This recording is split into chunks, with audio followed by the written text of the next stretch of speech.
ইরানে ফের রক্তপাত হলে ভয়াবহ পরিণতির হুঁশিয়ারি যুক্তরাষ্ট্রের। সম্ভাব্য সামরিক হস্তক্ষেপ নিয়ে সৌদি কাতারের উদ্বেগ, পুরো মধ্যপ্রাচ্য অস্থিতিশীল হওয়ার শঙ্কা। গাজায় দ্বিতীয় ধাপে যুদ্ধবিরতি আলোচনার মধ্যেও থেমে নেই ইসরায়েলি বর্বরতা। নিহত 4, শাসনের ভার পেতে পারে নতুন ফিলিস্তিনি কমিটি। ভেনেজুয়েলার অন্তর্বর্তী প্রশাসনের সঙ্গে ভালো সম্পর্কের দাবি ট্রাম্পের। কারাকাসের 50 মিলিয়ন ব্যারেল তেল যাবে যুক্তরাষ্ট্রে। মাদুরোর মুক্তির দাবিতে বিক্ষোভ। রাশিয়া ইউক্রেন যুদ্ধ বন্ধে ট্রাম্প প্রস্তাবিত শান্তি চুক্তি সইয়ের সম্ভাবনা, বললেন জেলেনস্কি। কিয়েভকে বড় অঙ্কের অর্থ সহায়তার ঘোষণা ব্রিটেন ও জার্মানির। এবং 8 বছর পর বেইজিংয়ে কানাডার কোনো প্রধানমন্ত্রীর সফর। চীনা প্রেসিডেন্টের সঙ্গে মার্ক কার্নির বৈঠক। বৈদ্যুতিক যান ও কৃষি খাতে চুক্তি সই।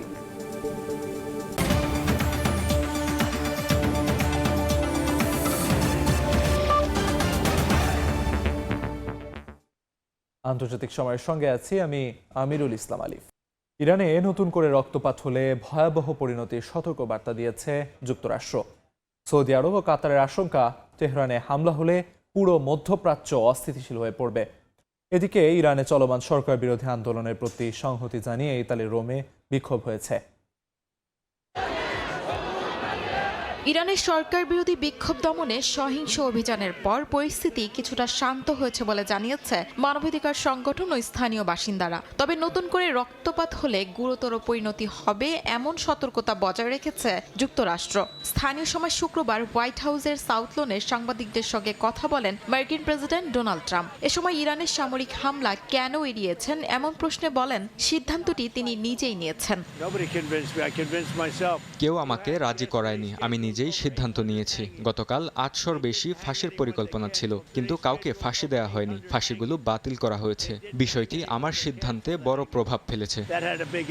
তবে উত্তেজনা পুরোপুরি কমেনি। যুক্তরাষ্ট্রের সঙ্গে জরুরি আলোচনা করেছে সৌদি আরব ও কাতার। দেশ দুটির আশঙ্কা, মার্কিন সামরিক হস্তক্ষেপ হলে পুরো মধ্যপ্রাচ্য অস্থিতিশীল হতে পারে। ইসরায়েলও কূটনৈতিক ও সামরিক প্রস্তুতিতে যুক্ত হয়েছে। হোয়াইট হাউস বলছে, ইরান ইস্যুতে এখনও সব বিকল্প ব্যবস্থা খোলা আছে। নতুন করে সহিংসতা হলে কঠোর পদক্ষেপ নেওয়ার বার্তা দিয়ে রেখেছে যুক্তরাষ্ট্র।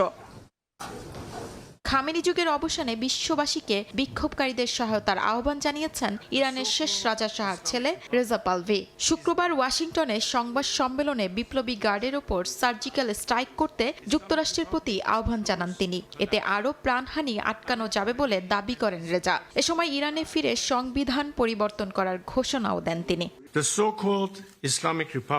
ইসলামী প্রজাতন্ত্রের পতন ঘটবেই। আমি শুধু ইরানকে স্বাধীন হতে সহায়তা করছি। ইরানের মানুষ ঠিক করবেন তাদের পরবর্তী নেতা কে হবে।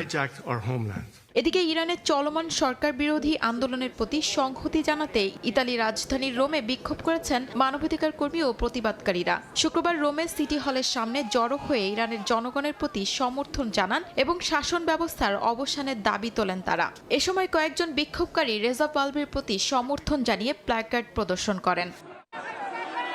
গত বছরের 28 ডিসেম্বর অর্থনৈতিক সংকট ও মুদ্রার অবমূল্যায়নের প্রতিবাদে ইরানে শুরু হয় বিক্ষোভ। পরবর্তীতে তা মানবাধিকার লঙ্ঘনের বিরুদ্ধে ও ধর্মীয় শাসন ব্যবস্থার উৎখাতের দাবিতে দেশজুড়ে আন্দোলনের রূপ নেয়।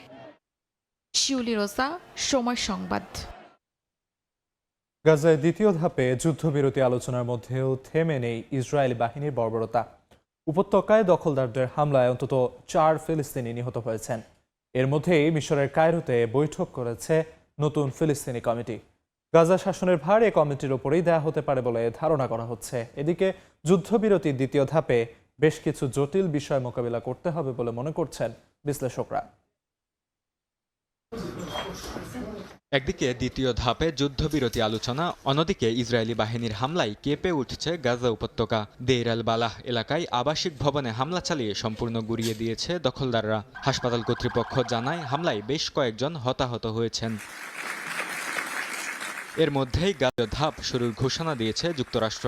তবে প্রথম ধাপের গুরুত্বপূর্ণ অংশ ইসরায়েল ও হামাসের মধ্যে এখনও পূর্ণ যুদ্ধবিরতি বাস্তবায়িত হয়নি। তাছাড়া গাজায় একের পর এক ইসরায়েলি হামলা যুদ্ধবিরতির প্রথম ধাপকে দুর্বল করছে বলে মনে করছেন বিশ্লেষকরা। দ্বিতীয় ধাপে হামাসের নিরস্ত্রীকরণ এবং আন্তর্জাতিক শান্তিরক্ষী বাহিনী মোতায়েনের মতো জটিল বিষয় মোকাবেলা করা আরও কঠিন হবে বলে মনে করছেন তারা। মিশরের কায়রোতে গাজা শাসনের জন্য গঠিত নতুন ফিলিস্তিনি কমিটি বৈঠক করেছে। মধ্যস্থতাকারী দেশ মিশর, কাতার ও তুরস্কের যৌথ বিবৃতিতে বলা হয়, কমিটির নেতৃত্ব দেবেন ফিলিস্তিনি কর্তৃপক্ষের সাবেক উপমন্ত্রী আলী সাত। এই কমিটিকে গাজার একটি অন্তর্বর্তী প্রশাসনের ভিত্তি হিসেবে দেখা হচ্ছে। এদিকে চরম আবহাওয়ায় সংগ্রাম চালিয়ে যাচ্ছেন গাজাবাসী। শীতকালীন ঝড় ও বৃষ্টিতে খোলা আকাশের নিচে রয়েছেন কয়েক হাজার মানুষ। জাতিসংঘ বলছে ত্রাণ সহায়তা বাড়ানো হলেও জরুরি সরঞ্জাম প্রবেশে এখনও বাধা রয়ে গেছে। মারাত্মক স্বাস্থ্য ঝুঁকিতে রয়েছে গাজার কয়েক হাজার শিশু। বরকতুল্লাহ, সময় সংবাদ।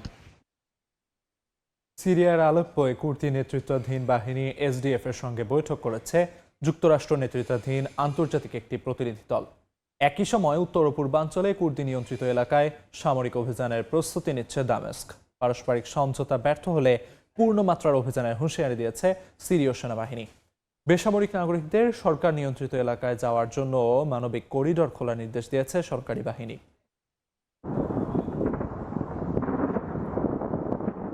সিরিয়ার আলেপ্পোতে সরকারি বাহিনী ও সিরিয়ান ডেমোক্রেটিক ফোর্সেস এসডিএফ এর রক্তক্ষয়ী সংঘর্ষের পর গেল কিছুদিন ধরে পরিস্থিতির কিছুটা উন্নতি হয়েছে। দুপক্ষের মধ্যে মধ্যস্থতা করছে একটি মার্কিন প্রতিনিধি দল। স্থানীয় সময় শুক্রবার শহরটির দেইর হাফের এলাকায় এসডিএফ এর সঙ্গে বৈঠক করেছে যুক্তরাষ্ট্র নেতৃত্বাধীন আন্তর্জাতিক প্রতিনিধি দল।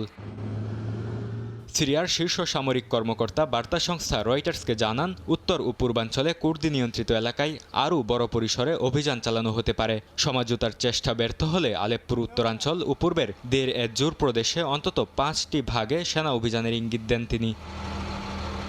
এ সময় এসডিএফকে নদীর পূর্ব দিকে সরে যাওয়ার নির্দেশ দেওয়া হয়েছে। বেসামরিক নাগরিকদের সরকার নিয়ন্ত্রিত এলাকায় নিরাপদে সরে যেতে মানবিক করিডর খুলে দেওয়ারও নির্দেশ দেওয়া হয়েছে। গেল বছর কুর্দি নিয়ন্ত্রিত সামরিক ও বেসামরিক কাঠামো রাষ্ট্রীয় প্রতিষ্ঠানে একীভূত করার বিষয়ে এসডিএফ ও সরকারের মধ্যে দফায় দফায় আলোচনা হয়। তবে উভয় পক্ষ কূটনৈতিক সমাধানের কথা বললেও উল্লেখযোগ্য অগ্রগতি হয়নি। বরকতুল্লাহ, সময় সংবাদ। ইয়েমেনে সৌদি সমর্থিত সরকারের নতুন প্রধানমন্ত্রী হিসেবে নিয়োগ পেয়েছেন দেশটির পররাষ্ট্রমন্ত্রী শায়া মহসিন আল জিন্দানি। দেশটির রাষ্ট্রীয় সংবাদ মাধ্যম সানাহ জানিয়েছে, জিন্দানিকে নতুন মন্ত্রিসভা গঠনের দায়িত্ব দেওয়া হয়েছে। এর মাধ্যমে ইয়েমেনে নিজেদের অবস্থান আরও শক্ত করল মোহাম্মদ বিন সালমান প্রশাসন। এর আগে প্রেসিডেন্সিয়াল লিডারশিপ কাউন্সিল প্রধানমন্ত্রী সালেম বিন ব্রেক পদত্যাগ করেন। একই দিনে প্রেসিডেন্সিয়াল কাউন্সিল থেকে বরখাস্ত করা হয় এসটিসির ভাইস প্রেসিডেন্ট ফারাজ সালমিন আল বাহসানিকে।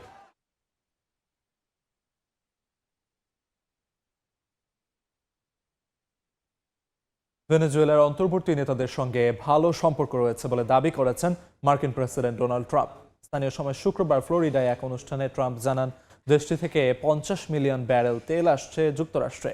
একই দিনে ওয়াশিংটনে ভেনেজুয়েলার বিরোধী দলীয় নেতা মাচাদো বলেন, দেশটিতে অবৈধ শাসন ব্যবস্থার অবশিষ্ট অংশ ধীরে ধীরে ভেঙে যাবে এবং একটি সুশৃঙ্খল নির্বাচনের মাধ্যমে ক্ষমতার শান্তিপূর্ণ হস্তান্তর হবে। এদিকে কারাকাসে মাদুরো ও তার স্ত্রীর মুক্তির দাবিতে বিক্ষোভ করেছেন সমর্থকরা। স্থানীয় সময় শুক্রবার ফ্লোরিডার পাম বিচে সড়কের নামকরণ অনুষ্ঠানে সম্মানসূচক সিগন বোর্ডের উন্মোচনে বক্তব্য রাখেন প্রেসিডেন্ট ডোনাল্ড ট্রাম্প। এ সময় ভেনেজুয়েলার পরিস্থিতি ও দেশটির তেলের সরবরাহ নিয়ে কথা বলেন ট্রাম্প। গত এক সপ্তাহে ভেনেজুয়েলায় অনেক পরিবর্তন এসেছে জানিয়ে ট্রাম্প বলেন, দেশটির বর্তমান নেতৃত্ব অন্যান্য কর্মকর্তাদের সঙ্গে তার ভালো সম্পর্ক রয়েছে। ট্রাম্প জানান, ভেনেজুয়েলা থেকে 50 মিলিয়ন ব্যারেল তেল আসছে যুক্তরাষ্ট্রে, যার মূল্য প্রায় $5.2 বিলিয়ন। একই দিনে ওয়াশিংটনে সাংবাদিকদের সঙ্গে কথা বলেন ভেনেজুয়েলার বিরোধী দলীয় নেতা মারিয়া করিনা মাচাদো। জানান, ভেনেজুয়েলায় অবৈধ শাসন ব্যবস্থার অবশিষ্ট অংশ ধীরে ধীরে ভেঙে যাবে এবং একটি সুশৃঙ্খল নির্বাচনের মাধ্যমে ক্ষমতার শান্তিপূর্ণ হস্তান্তর হবে। বলেন, যারা অবৈধভাবে বহু বছর ধরে ভেনেজুয়েলা শাসন করেছেন তারা শেষ পর্যন্ত নিজেরাই ধ্বংস হয়ে যাবেন। এ সময় মাচাদো প্রেসিডেন্ট দেলসি রদ্রিগেজকে কমিউনিস্ট বলেও মন্তব্য করেন। এর আগে স্থানীয় সময় শুক্রবার ভেনেজুয়েলার প্রেসিডেন্ট দেলসি রদ্রিগেজ জানান তেলের বিক্রি থেকে ইতোমধ্যেই যে আয় হচ্ছে তা কেন্দ্রীয় ব্যাংকের কাছে আসবে এবং পরবর্তীতে বিদেশি মুদ্রার বাজার ব্যবস্থার মাধ্যমে বেসরকারি ব্যাংকগুলোতে পাঠানো হবে। জানান একটি চুক্তি স্বাক্ষরিত হয়েছে যাতে ভেনেজুয়েলার বাণিজ্যিক উৎপাদন ও রপ্তানি শুরু হবে। এদিকে ভেনেজুয়েলার রাজধানী কারাকাসে নিকোলাস মাদুরো তার স্ত্রী সিলিয়া ফ্লোরেসের মুক্তির দাবিতে বিক্ষোভ করেছেন সমর্থকরা এবং কৃষিক্ষেত্রের সংগঠনগুলো। মিছিলকারীরা তাকসিমা পতাকা, মাদুরো ও ফ্লোরেসের ছবি হাতে নিয়ে রাজধানীর কেন্দ্র থেকে সরে গিয়ে ভাইস প্রেসিডেন্টের অফিসের কাছে জড়ো হন। নাদিম মারজান, সময় সংবাদ। যুক্তরাষ্ট্রের জাতীয় নিরাপত্তার স্বার্থে গ্রিনল্যান্ড দখলে প্রয়োজনে শক্তি প্রয়োগের কথা জানিয়েছেন প্রেসিডেন্ট ডোনাল্ড ট্রাম্প। স্থানীয় সময় শুক্রবার ওভাল অফিসে ডেনমার্ককে হুঁশিয়ারি দিয়ে কথা বলেন তিনি। এদিকে গ্রিনল্যান্ডে পৌঁছেছেন ইউরোপের বিভিন্ন দেশের সামরিক সদস্যরা, যদিও ইউরোপীয় দেশগুলোর সেনা মোতায়েনে অংশ না নেয়ার কথা জানিয়েছে পোল্যান্ড। গ্রিনল্যান্ড ইস্যুতে একটু অবস্থান পাল্টাননি মার্কিন প্রেসিডেন্ট ডোনাল্ড ট্রাম্প। স্থানীয় সময় শুক্রবার ওভাল অফিসে সাংবাদিকদের সঙ্গে আলাপে ডোনাল্ড ট্রাম্প বলেন, যুক্তরাষ্ট্রের জাতীয় নিরাপত্তার স্বার্থেই গ্রিনল্যান্ড দরকার। ভেনেজুয়েলার ঘটনা টেনে ট্রাম্প ডেনমার্ককে কার্যত হুঁশিয়ারি দিয়ে বলেন, প্রয়োজনে শক্তির পথেও যেতে পারে ওয়াশিংটন। জাতীয় নিরাপত্তার স্বার্থেই গ্রিনল্যান্ড আমাদের প্রয়োজন। রাশিয়া বা চীন যদি গ্রিনল্যান্ড দখল করতে চায় তবে ডেনমার্কের কিছুই করার থাকবে না, কিন্তু আমাদের পক্ষে সবই করা সম্ভব। ভেনেজুয়েলার ঘটনাতে আপনারা তার প্রমাণ পেয়েছেন আমরা কি করতে পারি। আমেরিকার হুমকির জবাবে গ্রিনল্যান্ডে ইউরোপীয় সেনা মোতায়েন করা হয়। স্থানীয় সময় শুক্রবার গ্রিনল্যান্ডে পৌঁছান জার্মানি সহ ইউরোপের বিভিন্ন দেশের সামরিক সদস্যরা। ডেনমার্কের অনুরোধে চলতি সপ্তাহে সীমিত সংখ্যক সেনা মোতায়েন করেছে ইউরোপীয় দেশগুলো। আর উত্তেজনা কমাতে ডেনমার্ক ও গ্রিনল্যান্ডের নেতাদের সঙ্গে বৈঠক করেছেন যুক্তরাষ্ট্রের কংগ্রেস সদস্যরা। স্থানীয় সময় শুক্রবার ফক্স নিউজকে দেয়া সাক্ষাৎকারে গ্রিনল্যান্ড বিষয়ক মার্কিন বিশেষ দূত জেফ ল্যান্ড্রি বলেন, গ্রিনল্যান্ড নিয়ে যুক্তরাষ্ট্র ও ডেনমার্কের মধ্যে চুক্তি হওয়া উচিত এবং শেষ পর্যন্ত তা হবেও। প্রেসিডেন্ট ট্রাম্প ইতিমধ্যে নিজের অবস্থান স্পষ্ট করেছেন জানিয়ে তিনি বলেন, বিষয়টি পররাষ্ট্রমন্ত্রী মার্কো রুবিও এবং ভাইস প্রেসিডেন্ট জেডি ভান্স আলোচনার মাধ্যমে চূড়ান্ত করবেন। আগামী মার্চে গ্রিনল্যান্ড সফরের পরিকল্পনার কথাও জানান তিনি। এদিকে গ্রিনল্যান্ডে যুক্তরাষ্ট্র সামরিক হস্তক্ষেপ করলে তা হবে একটি রাজনৈতিক বিপর্যয়, এমন সতর্কবার্তা দিলেও পোল্যান্ডের প্রধানমন্ত্রী ডোনাল্ড টাস্ক জানান, ইউরোপীয় দেশগুলোর সেনা মোতায়েনে অংশ নেবে না তার দেশ। পোল্যান্ডের এই সিদ্ধান্ত নতুন করে ন্যাটোর ভবিষ্যৎ নিয়ে প্রশ্ন উঠছে। শিউলি রোজা, সময় সংবাদ। নতুন বছরের সবচেয়ে ভয়াবহ ক্ষেপণাস্ত্র হামলার পর এবার ইউক্রেনের একটি গ্রাম দখলে নেয়ার দাবি করেছে রাশিয়া। তীব্র শীতের মধ্যে জ্বালানি সংকটে ইউক্রেনে শিশুদের হাইপোথার্মিয়ার ঝুঁকি বাড়ছে বলে সতর্ক করেছে ইউনিসেফ। জ্বালানি অবকাঠামো মেরামতে কিয়েভকে বড় অঙ্কের অর্থ সহায়তার ঘোষণা দিয়েছে যুক্তরাজ্য ও জার্মানি। সুইজারল্যান্ডের দাভোসে ট্রাম্পের প্রস্তাবিত শান্তি চুক্তি সই হতে পারে বলে জানিয়েছেন ইউক্রেনের প্রেসিডেন্ট ভলোদিমির জেলেনস্কি। তীব্র শীতের সঙ্গে পাল্লা দিয়ে বাড়ছে রাশিয়া ইউক্রেন সংঘাত। পাল্টাপাল্টি হামলার মধ্যে ইউক্রেনের আরও একটি গ্রাম দখলে নেয়ার দাবি করেছে রাশিয়া। স্থানীয় সময় শুক্রবার ইউক্রেনের পূর্ব দুনেস্ক অঞ্চলের জাকিতনে গ্রামের নিয়ন্ত্রণ নেওয়ার কথা জানায় দেশটির প্রতিরক্ষা মন্ত্রণালয়। গ্রামের ভেতরে এক সেনাকে রাশিয়ার পতাকা নাড়াতে দেখা যায় এমন একটি ভিডিও প্রকাশ করেছে মস্কো। ইউনিসেফ বলছে, তীব্র শীতে হাইপোথার্মিয়া বা শরীরের তাপমাত্রা স্বাভাবিকের চেয়ে কমে যাওয়ার উচ্চ ঝুঁকিতে রয়েছে ইউক্রেনের শিশুরা। তাপমাত্রা হিমাঙ্কের নিচে নেমে যাওয়ায় পরিস্থিতি ভয়ঙ্কর হয়ে উঠেছে। তীব্র ঠান্ডার মধ্যে জ্বালানি অবকাঠামোতে রাশিয়ার হামলায় ধ্বংস হয়ে গেছে অধিকাংশ বিদ্যুৎ উৎপাদন কেন্দ্র। মজুদ কমে গেছে জরুরি জেনারেটর সেবারও। ইউক্রেনের জ্বালানি অবকাঠামো মেরামতে অর্থ সহায়তার ঘোষণা দিয়েছে যুক্তরাজ্য ও জার্মানি। স্থানীয় সময় শুক্রবার কিয়েভ সফরে অতিরিক্ত অন্তত $2.5 কোটি সহায়তার ঘোষণা দেন যুক্তরাজ্যের উপপ্রধানমন্ত্রী ডেভিড ল্যামি। অন্যদিকে $7 কোটি সহায়তা দেওয়ার কথা জানান জার্মান পররাষ্ট্রমন্ত্রী। ইউক্রেন বলছে, সাম্প্রতিক হামলার পর এই সহায়তা তাৎক্ষণিক প্রয়োজন মেটাতে সক্ষম হবে।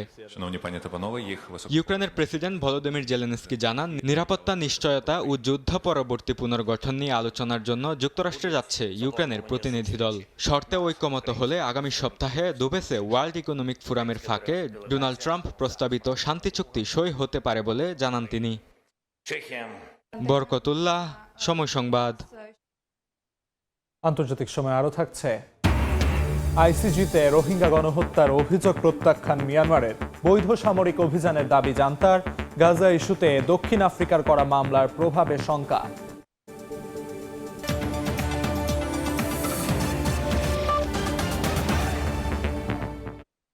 আট বছর কূটনৈতিক শীতলতার পর বেইজিং সফরে কানাডার কোনো প্রধানমন্ত্রী। শি জিনপিং এর সঙ্গে বৈঠক করেছেন প্রধানমন্ত্রী মার্ক কার্নি। দুই দেশের নতুন কৌশলগত অংশীদারিত্বকে স্বাগত জানিয়েছেন দুই নেতা। একই সঙ্গে স্বাক্ষরিত হয়েছে প্রাথমিক বাণিজ্য চুক্তি, যা বৈদ্যুতিক যান ও কৃষি খাতে নতুন সুযোগ বলে দাবি করেন শি জিনপিং। বিশ্লেষকরা বলছেন, মূলত যুক্তরাষ্ট্রের ওপর নির্ভরতা কমাতে কানাডার এই উদ্যোগ। 2017 সালের পর প্রথমবার চীন সফর করেছেন কানাডার কোনো প্রধানমন্ত্রী। স্থানীয় সময় শুক্রবার বেইজিংয়ে গ্রেট হল অব দ্য পিপলে প্রেসিডেন্ট শি জিনপিং এর সঙ্গে দ্বিপাক্ষিক বৈঠক করেন মার্ক কার্নি। এ সময় কানাডা ও চীনের মধ্যে একটি প্রাথমিক বাণিজ্য চুক্তি সই হয়। এর আওতায় চীন থেকে বিশেষ সুবিধাপ্রাপ্ত শুল্ক হারে 49,000 বৈদ্যুতিক যান আমদানি করবে কানাডা। কৃষি, জ্বালানি ও অর্থায়ন খাতেও তাৎক্ষণিক অগ্রগতির সুযোগ রয়েছে। মার্ক কার্নি বলেন, অতীতের ইতিবাচক দিকগুলোকে কাজে লাগিয়ে নতুন এক সম্পর্ক গড়ে তোলা সম্ভব, যা বর্তমান বিশ্ব পরিস্থিতির সঙ্গে খাপ খাবে। আর শি জিনপিং বলেন, চীন কানাডার সম্পর্কের স্থিতিশীল উন্নয়ন দুই দেশের সাধারণ স্বার্থ রক্ষা করবে এবং বিশ্ব শান্তি, স্থিতিশীলতা ও উন্নয়নে অবদান রাখবে। কানাডা ও চীনের মধ্যে একটি প্রাথমিক কিন্তু গুরুত্বপূর্ণ বাণিজ্য চুক্তি হয়েছে, যা বাণিজ্য বাধা দূর করবে এবং শুল্ক কমাবে। এছাড়া আমাদের পর্যটন এবং সৃজনশীল শিল্পের মাধ্যমে সাংস্কৃতিক সম্পর্ক আরও গভীর করার চমৎকার সুযোগ হয়েছে। বিশ্লেষকরা বলছেন, মূলত যুক্তরাষ্ট্রের উপর নির্ভরতা কমাতে কানাডার এই উদ্যোগ। 2024 সালের পরিসংখ্যান অনুযায়ী কানাডার মোট রফতানির 75% যুক্তরাষ্ট্রে যায়। 2035 সালের মধ্যে যুক্তরাষ্ট্র ছাড়া অন্য বাজারে রফতানি দ্বিগুণ করার লক্ষ্য নির্ধারণ করছেন কার্নি। আর চীনের বাজারে কানাডার রফতানি মাত্র 4% নিচে, বিশেষ করে অপরিশোধিত তেলের রফতানি মাত্র 2%। এই কৌশলগত মোড়ের মাধ্যমে সেই সীমা বাড়ানোর পরিকল্পনা রয়েছে। শিউলি রোজা, সময় সংবাদ। আন্তর্জাতিক বিচার আদালত আইসিজেতে রোহিঙ্গাদের ওপর চালানো গণহত্যার অভিযোগ প্রত্যাখ্যান করে সামরিক অভিযানের পক্ষেই সাফাই গাইল মিয়ানমার। রোহিঙ্গাদের বিরুদ্ধে চালানো অভিযানকে বৈধ বলেও দাবি করেছে দেশটি। এদিকে এই মামলার রায় গাজা যুদ্ধ ইস্যুতে ইসরায়েলের বিরুদ্ধে দক্ষিণ আফ্রিকার গণহত্যা মামলার ক্ষেত্রে প্রভাব ফেলতে পারে বলে মনে করছেন বিশ্লেষকরা। 2017 সালের আগস্ট মাসে রোহিঙ্গা বিদ্রোহী গোষ্ঠীর হামলার অভিযোগ এনে রাখাইনে অভিযান শুরু করে মিয়ানমারের সামরিক বাহিনী। অভিযানে গণহত্যা, যৌন নিপীড়ন এবং বাড়িঘর, গ্রাম জ্বালিয়ে দেওয়ার অভিযোগ ওঠে। মিয়ানমার সেনাদের আগ্রাসনকে জাতিগত নির্মূল অভিহিত করে জাতিসংঘের তদন্তে বলা হয়, স্পষ্ট গণহত্যার উদ্দেশ্যেই এই অভিযান পরিচালনা করা হয়েছিল। ওই সময় প্রায় 10,000 মানুষ নিহত হন বলে সংস্থাটির তদন্ত প্রতিবেদনে উঠে আসে। জীবন বাঁচাতে 7 লাখের বেশি রোহিঙ্গা পালিয়ে বাংলাদেশে আশ্রয় নেয়। এর প্রেক্ষিতে গণহত্যার অভিযোগ এনে 2019 সালে মামলা করে আফ্রিকার দেশ গাম্বিয়া।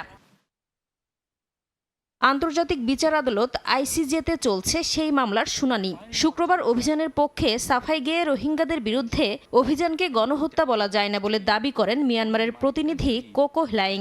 বলেন, বিদ্রোহী গোষ্ঠীর হামলার জবাবে সন্ত্রাস বিরোধী অভিযান চালানো হয়েছিল। সেই অভিযান বৈধ দাবি করে গাম্বিয়ার রোহিঙ্গা গণহত্যা প্রমাণ করতে পারেনি বলেও মন্তব্য করেন তিনি। গেল সোমবার শুনানি শুরুর সময় গাম্বিয়ার বিচারমন্ত্রী দাউদা জাল্লো বলেন, রোহিঙ্গা জনগোষ্ঠীকে ধ্বংস করার উদ্দেশ্যে দশকের পর দশক ভয়াবহ নিপীড়ন করেছে মিয়ানমার। তবে গাম্বিয়ার উপস্থাপিত প্রমাণ প্রত্যাখ্যান করেছে দেশটি। এমনকি জাতিসংঘের তদন্ত মিশনের প্রতিবেদনও অভিযোগ প্রমাণের প্রয়োজনীয় মানদণ্ড পূরণ করতে পারেনি বলে দাবি নেইপিদোর। এদিকে এই মামলার রায় মিয়ানমারের বাইরেও প্রভাব ফেলবে বলে মনে করছেন বিশ্লেষকরা। বিশেষ করে গাজা যুদ্ধ নিয়ে ইসরায়েলের বিরুদ্ধে 2023 সালে দক্ষিণ আফ্রিকার করা গণহত্যা মামলার ক্ষেত্রেও এর প্রভাব পড়তে পারে বলে ধারণা তাদের। নাসরিন রুমি, সময় সংবাদ। প্রভাব বাড়াতে উঠে পড়ে লেগেছে পাকিস্তান। নিজেদের তৈরি JF-17 যুদ্ধ বিমান আর অস্ত্র রফতানিতে জোর দিয়েছে শাহবাজ প্রশাসন। IMF এর ঋণে জর্জরিত দেশটির জন্য বৈদেশিক মুদ্রা অর্জনের এক লোভনীয় উৎস হয়ে দেখা দিয়েছে সৌদি ও সুদানের সামরিক চুক্তি। তবে কৌশলগত উত্থান নাকি ঝুঁকিপূর্ণ পথে হাঁটছে পাকিস্তান, এ নিয়ে এক বিশ্লেষণধর্মী প্রতিবেদন প্রকাশ করেছে কাতার ভিত্তিক সংবাদ মাধ্যম আল জাজিরা। সুদানের সঙ্গে পাকিস্তানের প্রায় $1.5 বিলিয়ন অস্ত্র ও যুদ্ধবিমান চুক্তির আলোচনা অর্থের মাপকাঠিতে ছোট অঙ্কের হলেও রাজনৈতিকভাবে একটি বড় বার্তা। 3 বছর ধরে গৃহযুদ্ধ চলা বিধ্বস্ত সুদানে এই সরঞ্জাম সরাসরি সামরিক ভারসাম্যে প্রভাব ফেলতে পারে বলে মনে করছেন অনেকে। একই সঙ্গে পাকিস্তান উঠে আসছে সরাসরি নিরাপত্তা সরবরাহকারীর ভূমিকায়। কাতার ভিত্তিক সংবাদ মাধ্যম আল জাজিরা বলছে এই পরিবর্তনের কেন্দ্রে রয়েছে সৌদি আরব। গেল বছর স্বাক্ষরিত স্ট্র্যাটেজিক মিউচুয়াল এগ্রিমেন্টের পর JF-17 নিয়ে রিয়াদের আগ্রহ কাকতালীয় নয়। এখানে মার্কিন ও ইউরোপীয় অস্ত্রের উপর নির্ভরতা কমিয়ে বিকল্প খোঁজার বাস্তবতা কাজ করছে। কম খরচ, যুদ্ধ পরীক্ষিত অভিজ্ঞতা আর চীনের প্রযুক্তিগত সহায়তা, এই তিনের মিশ্রণ JF-17কে আকর্ষণীয় করে তুলেছে সৌদির কাছে। কিন্তু সমস্যাও আছে। সুদান, লিবিয়া, ইয়েমেন প্রতিটি ক্ষেত্রেই বিভক্ত হয়ে আছে আরব বিশ্ব। একদিকে সৌদি আরব, অন্যদিকে সংযুক্ত আরব আমিরাত। পাকিস্তান যদি একই অস্ত্র ব্যবস্থা ভিন্ন ভিন্ন পক্ষকে দেয়, তাহলে সম্পর্কের ভারসাম্য নষ্ট হওয়ার ঝুঁকিও স্পষ্টভাবে রয়েছে। এখানে ভুল পা পড়লে দীর্ঘদিনের মিত্রতাও প্রশ্নের মুখে পড়তে পারে। আবার অর্থনৈতিক চাপও বড় বাস্তবতা। IMF এর ঋণে জর্জরিত পাকিস্তানের জন্য অস্ত্র রপ্তানি বৈদেশিক মুদ্রা অর্জনের এক লোভনীয় উৎস হয়ে দেখা দিয়েছে। দেশটির কেন্দ্রীয় ব্যাংকের তথ্য বলছে, সাম্প্রতিক বছরগুলোতে অস্ত্র রপ্তানি হঠাৎ করেই বেড়েছে কয়েকশো গুণ। তবে কিছু নিরাপত্তা বিশ্লেষক বলছেন, চুক্তিতে অস্ত্র ও যুদ্ধবিমানের যে সংখ্যা শোনা যাচ্ছে, বাস্তবে উৎপাদন আর সরবরাহ ততটাও সহজ হবে না পাকিস্তানের জন্য। নাদিম মারজান, সময় সংবাদ। আন্তর্জাতিক সময় আরও থাকছে। রাশিয়ার কামচাটকায় বরফে চাপা পড়ে নিহত অন্তত 2। শক্তিশালী ঝড়ের কবলে কানাডার টরন্টো। 10 বছরে প্রথমবারের মতো জমে বরফ হাঙ্গেরির লেক ভ্যালেন্স। RFL ওয়াটার পাম্পের রোটর এখন আরো উন্নত আর বিদ্যুৎ সাশ্রয় হয় 20% পর্যন্ত। কয়েক ঘন্টার চেষ্টার পর নিয়ন্ত্রণে এসেছে দক্ষিণ কোরিয়ার রাজধানী সিউলের ঘনবসতিপূর্ণ এলাকার ভয়াবহ আগুন। আগুন নেভাতে ঘটনাস্থলে 85টি ফায়ার ট্রাক, পাশাপাশি প্রায় 300 দমকল কর্মী মোতায়েন করা হয়। দমকল কর্মীরা জানান, ঘন ধোঁয়া, কুয়াশার কারণে হেলিকপ্টার ব্যবহার করা সম্ভব হয়নি। তবে এখন পর্যন্ত কোনো হতাহতের খবর পাওয়া যায়নি। স্থানীয় সময় শুক্রবার সিওলের দক্ষিণাঞ্চলের গ্যাংনাম জেলার ঘনবসতিপূর্ণ কুরিয়ং ভিলেজ এলাকায় ভয়াবহ আগুন লাগে। এতে আতঙ্ক ছড়িয়ে পড়ে চারিদিক। খবর পেয়ে দ্রুত ঘটনাস্থলে পৌঁছায় দমকল বাহিনী। আগুন নেভাতে ঘটনাস্থলে 75টি ফায়ার ট্রাক এবং প্রায় 300 দমকল কর্মী মোতায়েন করা হয়। দমকল কর্মীরা জানান, ঘন ধোঁয়া, কুয়াশার কারণে হেলিকপ্টার ব্যবহার করা সম্ভব হয়নি। কয়েক ঘন্টার নিরলস পরিশ্রমের পর আগুন নেভাতে সক্ষম হয় দমকল বাহিনী। আগুনের ঘটনায় কোনো হতাহতের খবর পাওয়া যায়নি। তবে ক্ষতিগ্রস্ত ঘরবাড়ির ক্ষয়ক্ষতির পরিমাণ যাচাই করা হচ্ছে। প্রায় 30 বছর ধরে এখানে থাকি। কয়েক বছর আগে বন্যায় সব ভেসে গিয়েছিল। এখন মনে হচ্ছে এই আগুন বাকি সব নিয়ে যাবে। আগুন পাশের পাহাড়ি এলাকায় ছড়িয়ে পড়ার আশঙ্কায় দ্বিতীয় সর্বোচ্চ সতর্কতা জারি করা হয়। অগ্নিকাণ্ডের কারণ এখনো জানা না গেলেও তদন্ত অব্যাহত রয়েছে বলে জানিয়েছে পুলিশ। অর্জিতা শেহজিন, সময় সংবাদ। দক্ষিণ কোরিয়ার একটি আদালত দেশটির সাবেক প্রেসিডেন্ট ইউন সুক ইউলকে 5 বছরের কারাদণ্ড দিয়েছেন। স্থানীয় সময় শুক্রবার এই রায় দেওয়া হয়। আদালত জানান, 2024 সালের ডিসেম্বরে সামরিক আইন ঘোষণার জেরে ইউনের বিরুদ্ধে যে গ্রেফতারি পরোয়ানা জারি হয়েছিল তা কার্যকরে কর্তৃপক্ষকে বাধা দিয়েছিলেন সাবেক প্রেসিডেন্ট। সরকারি নথিপত্র জাল ও মার্শাল ল জারির ক্ষেত্রে প্রয়োজনীয় আইনি প্রক্রিয়া অনুসরণ না করার অভিযোগেও ইউনকে দোষী সাব্যস্ত করা হয়েছে।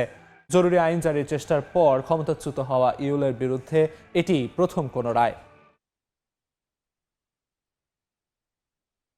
আন্তর্জাতিক সময়। বোমা থাকার ভুয়া হুমকিতে স্পেনে জরুরি অবতরণ করল টার্কিশ এয়ারলাইন্সের ফ্লাইট। স্থানীয় সময় শুক্রবার বিমানটি তুরস্ক থেকে এসেছিল বলে জানায় প্রশাসন। স্পেনের পুলিশ ও টার্কিশ এয়ারলাইন্স জানায়, বিমানের ভেতরে এক যাত্রী ইনফ্লাইট ইন্টারনেট হটস্পট চালু করেন, যার নামের মধ্যেই বোমা হুমকির বার্তা ছিল। বার্সেলোনার আকাশ সীমায় ঢোকার সময় ক্রু বিষয়টি শনাক্ত করলে পাইলট জরুরি অবতরণের সিদ্ধান্ত নেন। বার্সেলোনার এল প্রাউত বিমানবন্দরের অবতরণের পর যাত্রীদের নামিয়ে সম্পূর্ণ তল্লাশি চালায় স্পেনের গার্দিয়া সিভিল। পরে জানানো হয়, কোনো বিস্ফোরক পাওয়া যায়নি এবং সতর্কতা তুলে নেওয়া হয়েছে। কে বা কারা এই ভুয়া হুমকির পেছনে ছিল তা জানতে তদন্ত শুরু করেছে পুলিশ। রাশিয়ার কামচাটকায় ছাদ থেকে পড়া বরফে চাপা পড়ে অন্তত 2 জন নিহত হয়েছেন। কয়েক দশকের মধ্যে সবচেয়ে ভারী তুষারপাতের কবলে অঞ্চলটির বাসিন্দারা। অন্যদিকে শক্তিশালী শীতকালীন ঝড়ের কবলে কানাডার টরন্টো ও আশপাশের এলাকা। এছাড়া 10 বছরে প্রথমবারের মতো জমে গেছে হাঙ্গেরির দ্বিতীয় বৃহত্তম লেক ভ্যালেন্সের পুরো জলভাগ। তুষারপাতের কবলে স্থবির হয়ে পড়েছে বিশ্বের বিভিন্ন দেশ। কয়েক দশকের মধ্যে সবচেয়ে ভারী তুষারপাতে বিপর্যস্ত রাশিয়ার কামচাটকা উপদ্বীপ। কর্তৃপক্ষ জানিয়েছে অঞ্চলটিতে ছাদ থেকে পড়া বরফের নিচে চাপা পড়ে কয়েকজন হতাহত হয়েছেন। এমনকি কয়েক মিটার বরফের স্তর জমে বন্ধ হয়ে গেছে রাস্তাঘাট। অন্যদিকে স্থানীয় সময় বৃহস্পতিবার কানাডার টরন্টো ও আশেপাশের এলাকায় আঘাত হানে শক্তিশালী শীতকালীন ঝড়। দেশটির আবহাওয়া দফতরের তথ্য মতে ভারী তুষারপাতে দৃশ্যমান মারাত্মকভাবে কমেছে। এতে চলাচলের ঝুঁকিপূর্ণ পরিস্থিতি তৈরি হয়েছে। স্থানীয় পরিবহন কর্তৃপক্ষ জানায় বেশ কয়েকটি সড়ক পুরোপুরি বন্ধ করে দেওয়া হয়েছে। টরন্টো পিয়ারসন আন্তর্জাতিক বিমানবন্দরে বাতিল করা হয়েছে বেশ কয়েকটি ফ্লাইট। এছাড়া টানা কয়েক সপ্তাহের তীব্র বরফে হাঙ্গেরির লেক ভ্যালেন্স পুরোপুরি বরফে জমে গেছে। গেল 10 বছরে এবারই প্রথম এমন হয়েছে বলে জানিয়েছেন স্থানীয়রা। স্থানীয় প্রশাসনের পক্ষ থেকে জমাট বাঁধা লেকে না নামার নির্দেশ দেওয়া হয়েছে। তীব্র শীত আরও কিছুদিন চলতে পারে বলে পূর্বাভাস দিয়েছে দেশটির আবহাওয়া বিভাগ। বরকতুল্লাহ, সময় সংবাদ। বাংলাদেশিদের মধ্যে অপরাধ প্রবণতা কমিয়ে আনা এবং সংযুক্ত আরব আমিরাতে সুশৃঙ্খল ও স্থিতিশীল পরিবেশ বজায় রাখতে বাংলাদেশি কমিউনিটির সঙ্গে একযোগে কাজ করতে আগ্রহ প্রকাশ করেছে দেশটির প্রশাসন। এ লক্ষ্যে প্রবাসী বাংলাদেশিদের আরও সচেতন হওয়া এবং দেশটির আইন কানুনের প্রতি শ্রদ্ধাশীল থাকার আহ্বান জানানো হয়েছে। শিবলিয়া সাদিকের রিপোর্ট। দুবাইয়ে বাংলাদেশ কমিউনিটি আয়োজন করে প্রবাসী উৎসবের, যেখানে দুবাই পুলিশের পাশাপাশি সংশ্লিষ্ট একাধিক প্রতিষ্ঠানের কর্মকর্তারা উপস্থিত হন। বাংলাদেশিদের মধ্যে সচেতনতা বৃদ্ধির লক্ষ্যে প্রবাসী কমিউনিটির সঙ্গে সমন্বয় করে একসঙ্গে কাজ করার আগ্রহ প্রকাশ করেন তারা। পাশাপাশি আমিরাতে বসবাসরত সব নাগরিককে আইন মেনে চলার মাধ্যমে একটি নিরাপদ রাষ্ট্র গড়ে তোলার আহ্বান জানান। প্রবাসী বাংলাদেশিদের সাথে এবং এখানে দুবাইয়ের যে অথরিটি আছে ওনাদের সাথে আমরা একটা সেতুবন্ধন তৈরি করার চেষ্টা করে যাচ্ছি। তার ধারাবাহিকতা আজকে এই প্রবাসী দিবসের আজকের এই অনুষ্ঠান। এটি শুধুমাত্র একটি অনুষ্ঠান ছিল না, এটি আমাদের সংগ্রামের গল্প, আমাদের পরিশ্রম, আমাদের অর্জনের কথা আমরা এখানে তুলে ধরেছি। আমাদের এখানে সকল ব্যবসায়ীরা এখানে ছিল। দুবাইয়ের ক্রিক শারাটনে অনুষ্ঠিত প্রবাসী উৎসবটি পরিণত হয় সচেতনতামূলক কর্মসূচিতে। দেশটির আইন কানুন শৃঙ্খলা, সামাজিক আচরণ ও শান্তিপূর্ণ সহাবস্থান বিষয়ে দিক নির্দেশনামূলক বক্তব্য দেন অতিথিরা। অনুষ্ঠানে উপস্থিত কয়েকশো বাংলাদেশি প্রবাসী দুবাই পুলিশের এই উদ্যোগকে স্বাগত জানান এবং আমিরাতে পজিটিভ বাংলাদেশ ইমেজ গড়ে তোলার লক্ষ্যে একযোগে কাজ করার অঙ্গীকার ব্যক্ত করেন। Especially our labor community from our Bangladesh community, they are suffering. Because of that, we are trying to forward some awareness for them through their bosses which they attend the event. Inshallah ta'ala, on next, we will try to do big events for all these Bangladeshi nationalities. বিভিন্ন খাতে গুরুত্বপূর্ণ অবদান রাখার জন্য বাংলাদেশ কমিউনিটির উদ্যোগে 25 জন সফল প্রবাসীকে দেওয়া হয় সম্মাননা। শিবলাল সাদিক, সময় সংবাদ, সংযুক্ত আরব আমিরাত। আন্তর্জাতিক সময়। ম্যারাডোনা, পেলের পর মেক্সিকোতে বিশ্বকাপ জিতবেন ক্রিস্টিয়ানো রোনালদো। CR7-এর হাতে 2026 বিশ্বকাপের ট্রফি দেখার অপেক্ষায় আছেন পর্তুগালের সাবেক ফুটবলার পেপে। ক্যারিয়ারের সায়াহ্নে দাঁড়িয়ে পর্তুগিজ সুপারস্টার ক্রিস্টিয়ানো রোনালদো বয়সটা 40 হলেও এখনো মাঠে ছুটে বেড়াচ্ছেন অদম্য গতিতে। বড় এক মিশন CR7-এর সামনে। 1000 গোলের মাইল ফলক স্পর্শ করার সেই মিশনে কোনোভাবেও হাল ছাড়তে চান না রন। তাই তো ম্যাচের পর ম্যাচ গোল করে সেই মিশনে এগিয়ে যাচ্ছেন পর্তুগিজ মহাতারকা। 1000 গোলের মাইল ফলকের সঙ্গে ক্যারিয়ারের সম্ভাব্য শেষ বিশ্বকাপ মিশনও আছে ক্রিস্টিয়ানো রোনালদোর। অধরা বিশ্বকাপ ট্রফি জিততে এবার নিজের সর্বোচ্চ প্রস্তুতি সেরে নিচ্ছেন CR7। ওয়ার্ল্ড কাপের আগে দারুণ ছন্দে আছেন রন, সঙ্গে আছে তার ভালো ফর্মও। আল নাসরে গোলের পর গোল করছেন নিজে, দলের জয়েও রাখছেন বড় অবদান। সব মিলে রোনালদোকে এবারের বিশ্বকাপের জন্য ভাবা হচ্ছে ফেভারিট। ক্রিস্টিয়ানো রোনালদোর হাতে বিশ্বকাপ ট্রফি দেখতে অপেক্ষায় আছে CR7 ভক্তরা। এমন প্রত্যাশা সাবেক ফুটবলারদেরও। 2026 বিশ্বকাপ সামনে রেখে বিভিন্ন ধরনের কার্যক্রম চালিয়ে যাচ্ছে ফুটবলের সর্বোচ্চ নিয়ন্ত্রক সংস্থা। কিংবদন্তি ফুটবলারদের নিয়ে আয়োজিত এক অনুষ্ঠানে রোনালদোকে নিয়ে আশার বাণী শোনালেন পর্তুগালের সাবেক ফুটবলার পেপে। এবারের বিশ্বকাপ যুক্তরাষ্ট্র, কানাডা ও মেক্সিকোতে আয়োজন করায় এমন প্রত্যাশা করছেন পেপে। ফুটবলের ঈশ্বর দিয়েগো ম্যারাডোনা ও ফুটবলের রাজা পেলে দুজনেই মেক্সিকোর মাটিতে বিশ্বকাপ জিতেছেন। পেপের মতে তারই সতীর্থ ও বন্ধু ক্রিস্টিয়ানো রোনালদো এবার বিশ্বকাপ জিতবেন মেক্সিকোতে। রনের হাতে বিশ্বকাপ ট্রফি দেখতে মুখিয়ে আছেন সাবেক এই পর্তুগিজ ফুটবলার। ফুটবল ঈশ্বর দিয়েগো ম্যারাডোনা ও ফুটবলের রাজা পেলে দুজনই মেক্সিকোর মাটিতে বিশ্বকাপ জিতেছেন। এবার মেক্সিকোতে মাঠে গড়াবে ওয়ার্ল্ড কাপ। ওই দুজনের পর এবার মেক্সিকোর মাটিতে বিশ্বকাপ জিততে যাচ্ছেন আমার সতীর্থ ও বন্ধু ক্রিস্টিয়ানো রোনালদো। আমি চাই ম্যারাডোনা আর পেলের পর তৃতীয় ব্যক্তি হিসেবে রোনালদোই বিশ্বকাপ জিতুক মেক্সিকোতে। 2026 বিশ্বকাপ মাঠে গড়ানোর আগে মেক্সিকোতেই নিজেদের প্রস্তুতি সারবে পর্তুগাল। ট্রেনিং ক্যাম্প করার পরিকল্পনা রয়েছে রনের দলের। তাজিন খন্দকার, সময় সংবাদ। কারাবাও কাপে চেলসিকে হারানোর সুখস্মৃতি নিয়ে এবার ইপিএলে মাঠে নামতে যাচ্ছে আর্সেনাল। পয়েন্ট টেবিলে শীর্ষস্থান অক্ষুণ্ণ রাখতে গানারদের প্রতিপক্ষ নটিংহাম ফরেস্ট। দ্য সিটি গ্রাউন্ডে ম্যাচ শুরু হবে রাত 11:30টায়। সবখানে ছুটে চলেছে জায়ান্ট আর্সেনালের জয়রথ। কোনোভাবেও সে রথ থামানোর সাধ্য নেই কারো। আপন গতিতে ছুটে চলেছে মিকেল আর্তেতার দল। কারাবাও কাপ, এফএ কাপের ম্যাচের পর এবার আবারও ইপিএল মিশন। লিগে দারুণ ছন্দে আছে আর্সেনাল। সবাইকে ছাপিয়ে পয়েন্ট টেবিলের শীর্ষস্থান দখলে রেখেছে গানার্স। আর সেই স্থান ধরে রাখতে সবটুকু উজাড় করে খেলছেন ফুটবলাররাও। গেল কয়েক মৌসুম ধরে শিরোপার দৌড়ে থেকেও শেষ পর্যন্ত আর ট্রফি জিততে না পারার আক্ষেপ এবার ঘোচাতে দৃঢ় প্রতিজ্ঞ মিকেল আর্তেতার দল। ইপিএলে নিজেদের পরবর্তী ম্যাচের আগে আত্মবিশ্বাসী গানার্স। সম্প্রতি কারাবাও কাপে চেলসিকে তাদের ঘরের মাঠে 3-2 ব্যবধানে হারিয়েছে আর্সেনাল। এবার দলটার সামনে অপেক্ষাকৃত কম শক্তিশালী নটিংহাম ফরেস্ট মিশন। প্রতিপক্ষের ঘরের মাঠে নামার আগে ফুরফুরে মেজাজে আছে আর্তেতা বাহিনী। 49 পয়েন্ট নিয়ে টেবিলের শীর্ষে আছে তারা। সঙ্গে আছে টানা 10 ম্যাচে জয়ের সুখস্মৃতিও। এক কালাফিওরি ছাড়া উল্লেখযোগ্য কোনো ইনজুরি নেই দলের। ইউকারেস, ট্রসার্ড, সাকা, ওডেগার্ডদের নিয়ে সম্ভাব্য 4-3-3 ফরমেশনে স্কোয়াড সাজানোর পরিকল্পনা কোচ মিকেল আর্তেতার। সব প্রতিযোগিতা মিলে পরিসংখ্যানে আর্সেনালের জয়ের পাল্লা ভারী হলেও ঘরের মাঠে নটিংহাম ফরেস্টেরই জয় বেশি। তাই জিততে মুখিয়ে আছে নটিংহামও। এদিকে আরেক ম্যাচে পয়েন্ট টেবিলের ব্যবধান কমাতে মাঠে নামবে লিভারপুল। অলরেডদের প্রতিপক্ষ রেলিগেশন জোনে থাকা বার্নলি। এই দলটার বিপক্ষে জিতে এবার অ্যাস্টন ভিলার সঙ্গে ব্যবধান কমানোর লক্ষ্য আর্নে স্লটের দলের। নটিংহামের বিপক্ষে নিজেদের খেলার শেষ 17 ম্যাচের 13টিতেই জয় আছে লিভারপুলের। লম্বা ইনজুরি তালিকা চিন্তার কারণ হলেও ঘরের মাঠে জয় ভিন্ন কিছুই ভাবছে না স্লট বাহিনী। একই দিন মাঠে নামবে চেলসিও। নতুন বছরে প্রথম 2 ম্যাচ হারের পর এফএ কাপে বড় ব্যবধানে জয় পেলেও এরপরে আর্সেনালের বিপক্ষে কারাবাও কাপে ধাক্কা খায় ব্লুজ।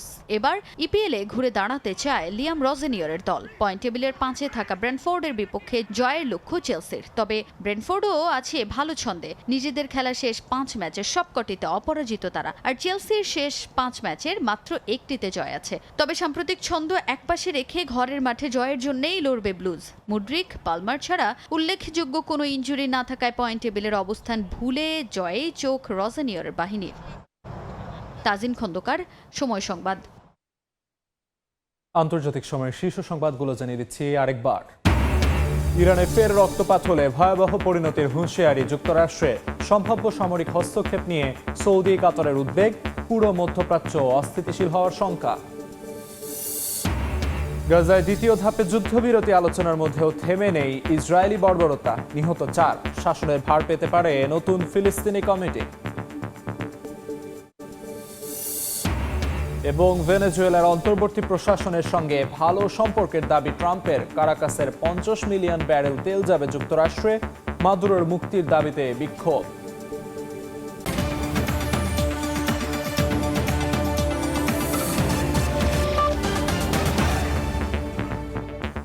এই ছিল আন্তর্জাতিক সময়। সকাল 10টার সময় সংবাদ নিয়ে আসছি কিছুক্ষণ পর। সঙ্গে থাকুন সময়।